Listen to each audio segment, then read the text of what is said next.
Bonjour tout le monde, alors j'espère que vous allez bien, que ça se passe bien pour vous sur les marchés. Alors il y a quelques temps, j'avais fait une vidéo sur le titre Katana, une vidéo qui figure ici, c'était il y a un mois, j'expliquais dans cette vidéo que je trouvais la sanction sur le titre excessive. Le titre avait perdu 25% en ligne droite. Voilà, j'avais expliqué aussi que j'avais renforcé ma pause. Enfin là, j'avais une toute petite ligne et là, j'avais renforcé. J'ai pas mal tradé le titre sur tous ces niveaux. Et puis surtout, le titre après s'est redressé. Le marché a repris un peu ses esprits sur le titre. La société a publié des résultats annuels excellents, des perspectives plutôt excellentes aussi, avec un carnet de commandes qui est passé de 450 millions à 500 millions. Donc voilà, tous les ingrédients pour que le titre continue sa remontée. D'ailleurs, moi je trouve qu'il reste peu valorisé. Bon, j'en dirai plus à mes abonnés. En tout cas, je trouve que le titre reste bon marché malgré ce rebond. J'avais aussi parlé du titre Laurent Perrier. Alors c'est vrai que je trouvais que le titre, au vu de ses résultats semestriels excellents, historiques, je trouvais que le titre était très peu valorisé. Et c'était la semaine dernière et déjà le titre est en train de rattraper en train de combler, on va dire, une partie de sa décote. Là, il reste. Donc là, je ne m'attendais pas déjà à ce que le titre se réveille autant. Donc là, en plus, il y a des volumes qui sont pas si mal. Donc c'est plutôt encourageant pour la suite. Donc c'est un titre que j'ai toujours en portefeuille et que je vais encore conserver, puisqu'à 114 euros, je trouve qu'il reste encore peu valorisé. Mais attention, je rappelle, ce ne sont pas des conseils d'achat que je vous donne. Et aujourd'hui, je vais vous parler d'un trade sur Memscap, un trade qui a été annoncé via l'offre premium. Donc dans l'offre premium, chaque matin, je fais un débrief sur les marchés par rapport aux news, etc. Et là, moi, ce qui m'avait marqué dans la news concernant Memscap, c'était le nom session. Donc toujours quand je vois le nom session, je vais aller voir le communiqué et je vais chercher le montant de la session. Alors c'était où il était là le montant, donc un montant de 3 millions de dollars. 3 millions de dollars, alors il faut bien sûr le mettre toujours en perspective par rapport à la capitalisation boursière.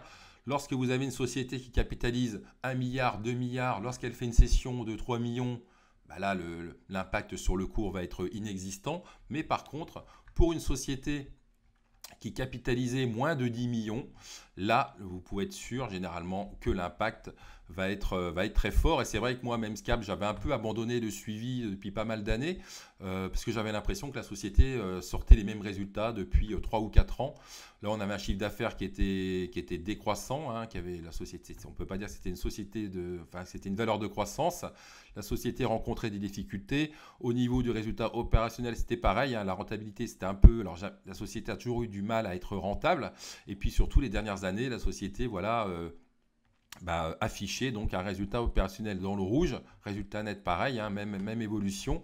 Et puis surtout, ce qui m'avait aussi déplu, c'est la dette qui s'était creusée, notamment, regardez, on avait une dette plutôt acceptable, et puis là, la dette a fortement augmenté. Donc le bilan s'était un peu dégradé, donc on met ça avec la trésorerie, pardon.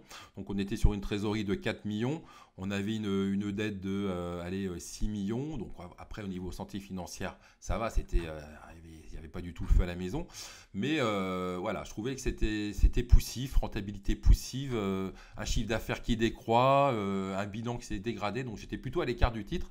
Et puis donc quand je vois le montant de la session, déjà, j'en informe mes abonnés, puisque là, c'était quand même une session de 3 millions à mettre en perspective avec une capitalisation avant l'ouverture de 8 millions. Là, derrière, comme je vous le disais, l'impact devrait être énorme. Et je dis tout de suite à mes abonnés, on devrait avoir une belle hausse sur le titre. Donc, j'annonce mon entrée sur le titre à 1 euro. Alors, voilà une ligne de 5 000 euros, toute petite ligne par rapport à mon portefeuille et aussi une ligne qui s'adapte à la liquidité du titre, un titre qui n'est pas forcément liquide. On peut toujours acheter un titre, mais après, ce qui est aussi important, c'est de penser à la revente. Et c'est vrai que derrière, si on n'a pas d'acheteur, ça peut poser problème. Donc voilà, je prends une toute petite ligne, je prends position et tout de suite, qu'est-ce qui se passe sur le titre? Le titre décolle, si je me mets en UT 1 heure. Le titre décolle et puis après, alors moi, quand je vois le titre prend 30%, Je me dis, ouais, je me dis que c'est pas mal. Alors j'ai quelques abonnés qui me disent, ouais, David, t'as vu 30%, tu crois que ça peut aller plus haut? Bah, je dis, ouais, ça peut aller plus haut en message privé. Je dis, ça peut même, normalement, ça devrait faire du 50-60% vu le montant de la session et surtout lorsqu'on la compare par rapport à la capitalisation boursière. Néanmoins, ça peut aller plus haut, mais toujours, vu que les marchés sont pas toujours efficients ou voilà, ils sont un peu tatillons, un peu, voilà, donc je reste prudent. Donc tout de suite, qu'est-ce que je fais? Bah, je prends bébé des fils hein, à 1,24. J'assure le coup. Déjà, voilà, je fais 24% sur 3000 titres. Donc là, ça fait à peu près, là, sur cette ligne, je prends 750 euros, quelque chose comme ça. Donc j'assure le coup et surtout, je vais garder 2000 titres hein, au cas où, hein, puisque c'est vrai que moi, mon raisonnement, c'est que le titre doit aller plus haut. Donc je garde une petite ligne de 2000 titres. Et après, qu'est-ce qui se passe? Bah, le titre continue de grimper. Donc tout ça, c'est dans la matinée. Hein. Là, c'était 11 heures. Donc voilà, à 11 heures, le titre grimpe. Il grimpe de 57%. Moi, finalement, je solde ma ligne, j'assure le coup. Des gains comme ça, faut pas les laisser passer. Hein. Donc là, voilà, mes avis d'opérer, enfin des extraits hein, des avis d'opérer. Donc là, je prends là-dessus, je prends un peu plus de 1400 euros de plus-value. Et puis voilà, c'était aussi, donc j'en profite. Donc voilà, une belle session. Donc voilà, ce que je voulais vous dire, c'est quand vous voyez une session, toujours, il faut regarder le montant, regarder la capitalisation boursière. Et si cette capi est petite, enfin si le montant de la session représente une part significative de la capitalisation boursière, derrière, vous devez avoir un impact sur le cours de bourse, même vous devez avoir un gros impact sur le cours de bourse. Au niveau de l'offre premium, bon, j'ai déjà présenté, voilà, ici on présente tous nos trades des graphiques. Là, c'est les news importantes, les news actualités. Donc voilà, on fait un récap des news. Donc là, on fait pas mal de trades de news. Hein. C'est pour ça qu'on suit les news de très près. On essaie toujours d'évaluer l'impact de la news sur le titre. Donc là, les avis AMF, là, ici, dans le salon de configuration graphique, on donne toutes nos idées de trade. Donc JM est très actif, il nous propose plein d'idées, hein, c'est génial. Enfin, en tout cas, moi je trouve génial parce que moi, il y a beaucoup d'idées de trade qui m'inspirent, hein, que d'ailleurs après que je vais suivre. Trade action, là c'était du swing, on en fait beaucoup moins hein, quand même. Hein. Avant on faisait des swings sur plusieurs semaines, là c'est un peu plus compliqué, il faut le reconnaître. Les notes d'analyste, donc là voilà, il y a pas mal de notes d'analyste, des ressources, voilà, des vidéos que j'ai pu faire ou des figures, des choses comme ça. Bon, je ne veux pas vous montrer ça. Et puis, ce que je voulais aussi vous dire, c'est quoi là, cette session, les trades de news, j'en avais fait une formation.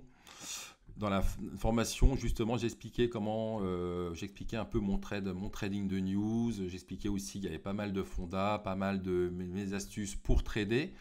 Donc ça figure dans cette formation. Et puis bon, bah, l'offre premium, hein, là, sous Discord. Et puis après, donc, il donne aussi accès aux newsletters vidéo et aux newsletters de stratégie de trading. Là, il y a une approche plus pédagogique avec un portefeuille aussi qui est mise à jour. C'est vrai qu'on n'a pas passé beaucoup d'ordres en 2022. C'est quand même un contexte compliqué puisque c'est vrai que les trades qui étaient passés sur ce portefeuille, c'était vraiment pour du long terme. Alors ce portefeuille, il faudrait que je remette la mise à jour de la perf. Hein, je crois qu'on a plus de 300%. Donc c'est vrai qu'on n'en a pas parlé lorsque j'ai mis en place le site, mais ce portefeuille existe toujours. Mais c'est plutôt des pauses long terme. Hein, je crois qu'on était à plus de 350%. Bon, faut que je m'occupe de ça. Et puis voilà, je voulais aussi en profiter pour vous dire que c'est vrai, j'ai pas fait de remise hein, enfin, j'en ai pas parlé sur YouTube. Hein, j'ai bien fait effectivement des remises pour le Black Friday sur toutes mes offres. Mais c'est vrai que j'en ai pas parlé sur YouTube parce que j'étais vraiment pris sur d'autres sujets. Là, je suis en train de préparer une formation biotech qui va sortir dans les prochains jours. Donc, j'étais pas mal pris. Donc, j'ai oublié de faire. D'ailleurs, j'avais pas trop le temps de faire des vidéos. Donc là, je vais en faire un peu plus souvent. Mais donc, il y aura une remise hein, sur les différentes offres, mais vraiment très courte. Et une remise hein, voilà, qui sera accessible, dont le code sera accessible sur cette vidéo. Donc voilà, ça va durer très peu de temps. Et puis je vous dis à bientôt. Voilà. Et puis surtout, n'hésitez pas à liker cette vidéo si elle vous a plu. N'hésitez pas à la partager et n'hésitez pas à vous abonner à la chaîne hein, pour être averti lorsque je publie d'autres vidéos. Allez, à bientôt.